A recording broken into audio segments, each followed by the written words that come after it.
Hi everybody, Jesus loves you. My name is Cody. You're watching the Monday episode of the Christian News Show thing that I do. And God's power level is indeed over 9,000. And we have so many news things we have to talk about today, but first I have a few things that I need to let you guys know. I'm going to try to maintain keeping my videos twice weekly, but I have a lot of school things going on. I'm trying to graduate and things. I'm going to go on a 10-day trip with my school. I will always keep you guys posted on like Facebook and Twitter. I can't believe I own a Twitter. And everything like that whenever I do post a video. So go like that stuff if you do that sort of thing. So just watch closely for that type of updates and stuff. Once school gets out, do these more regularly again. I'm going to try to do some other stuff if it's possible for me. Don't really know yet. We'll see what happens. But for sure, Monday, Thursday show every day this summer. Unless I say different. And also I talked about Trayvon Martin in my last video, and I said there might be some misinformation, and I wanted to like bring that up with you guys. I haven't found anything saying that that was misinformation. What I was worried about was the picture was Trayvon Martin, and that I had just read it wrong. But the article I read did say that it was a different Trayvon Martin at the age of 17. If you go to the link in the description of that last video, and like you can go to his Facebook that they got that picture from, and no other picture of Trayvon Martin is on there really. So I don't really know what was going on with that. Whether that was a picture of the Trayvon Martin that was murdered or not, I still stand my ground on what I believe in it, because no matter how you spin that story, it still has the same ending. And before we go into our first story, I have one last thing to say, and that is about Philip Defranco. Philip Defranco has asked his fans if they could donate a kidney to his dad, who has PKD, which is a kidney disease. So I just wanted to spread that word with anyone who could do that. I mean, it's an amazing thing for you to do. You'll just go to the phone number right here and just tell them that you want to donate a kidney to Philip Defranco Sr.,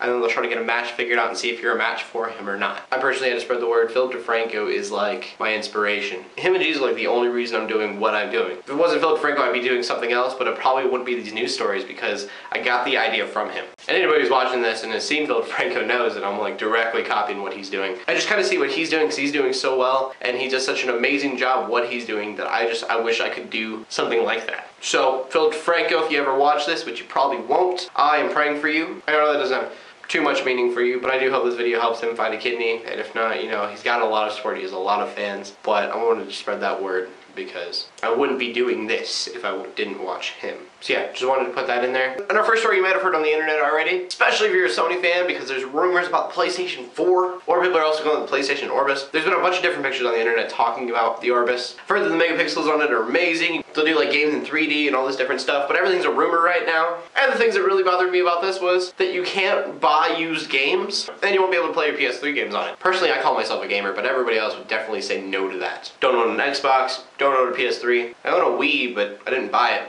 or ask for it. But while I was doing high school stuff, I wanted to wait off on the games and wait for the next console to come out. So as you would think, a gamer like me, I am excited for these consoles, especially since I've deprived myself for 7 years. I rode the PS2 out, the GameCube out as far as it would go, and then it was done. And now I've been waiting. PS Orbis was rumored to come out in 2013. So, gamer like me, super excited. Internet Christians like you guys, probably excited also. And our next story is much less awesome, but I like to get those prayer requests out. There was a shooting in Miami, Florida, at a funeral that killed 2 people and injured 12. The story doesn't give a lot of details, and from what I was reading, it seems like they just don't know any details. All the police really gave the media was that a white car was involved. Withholding information seems pretty reasonable since it was at a funeral. This has definitely got to be a touchy subject for a lot of people, but I did want to bring it up and tell you guys to have prayers for them. I do bring up prayers for deaths quite a bit. So prayers for the families and prayers for the 12 people who are injured in this. Also in the news today is Robert Biggs, who's 69 years old and was attacked by a mountain lion and saved by a bear. He saw the bear in its cub at first, and then he continued up the mountain, and then a mountain lion attacked him and was all over him. He's got all these marks on his arms and things, and the bear came up and saved him and like attacked the mountain lion. Mountain lion got away, and the man was safe. The bear walked away, and just kind of, that was that. And now Robert Biggs can say that a bear saved his life. And in November I talked to you guys about Rock Beyond Belief, which is an atheist festival going on at Fort Briggs. And what they're saying is this has nothing to do with Christianity. They're not attacking Christians or any kind of faith-based belief, but they are mocking the beliefs themselves. I brought it up in November because they were planning it then. It just happened last Saturday. And for me, I wouldn't really care about this all that much, but a year before they had Billy Graham's Rock the Fort. So to me, it's just kind of this deliberate attack of like, oh, hey, that was awesome of you guys to do that giant festival there. So now we're gonna do ours too. They had a barbecue, they had 1,000 people attend the festival. They had an evolution biologist rapper, Darwin homie. So yeah, there was that. They had it. Quite a few people attended. There's some soldiers there. They're trying to get an atheist group together. I'd like to point out that they're trying to make it a faith-based group, which I know a lot of atheists don't agree with, so I was really curious about that. But I mean, it's obviously because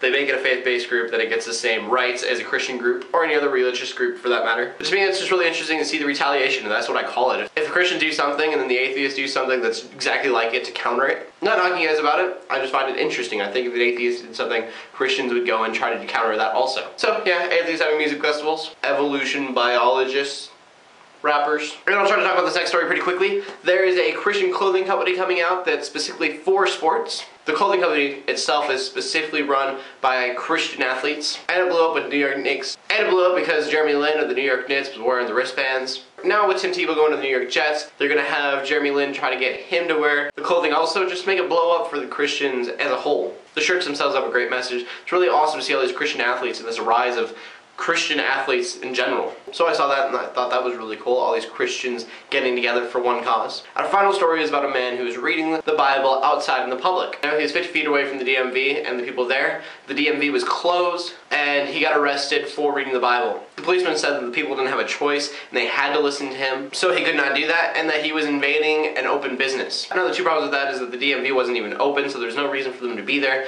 except that they were waiting for the DMV to open. For me, the two problems are, one, the DMV wasn't open, and two, the people that were there didn't have to be there because the DMV wasn't open yet. The police officer said that he could read the Bible on his own property, but he could not read the Bible in a public area, which obviously is kind of wrong with the freedom of speech thing going on. But I did want to see what you guys think. So question of the day, do you think that he was in the wrong, or do you think the police were in the wrong for arresting him while he was reading the Bible? You can check the link in the description below if you want a few more details on it. For me personally, I think it's wrong. I think they should be able to read the Bible regardless if they had to listen. Everybody has that freedom to leave, so saying that is like saying that he couldn't preach in the park or somewhere else that he wanted to. To me, that is censorship. I'm very against censorship, so I saw that as very, very wrong. Anyways, leave me your opinion in the comment section below. I randomly pick one of my subscribers who have answered the question of the day and give them a $10 gift card to c28.com or amazon.com. I have not given any of those away yet, like I've been saying I will. I have the money. I'm just trying to figure out the process of getting the gift card, and it's not working. I tried to buy one for somebody and it didn't get to him. I have that money put away, put aside for you guys. I will get you guys your cards. Leave a comment in the comment section below,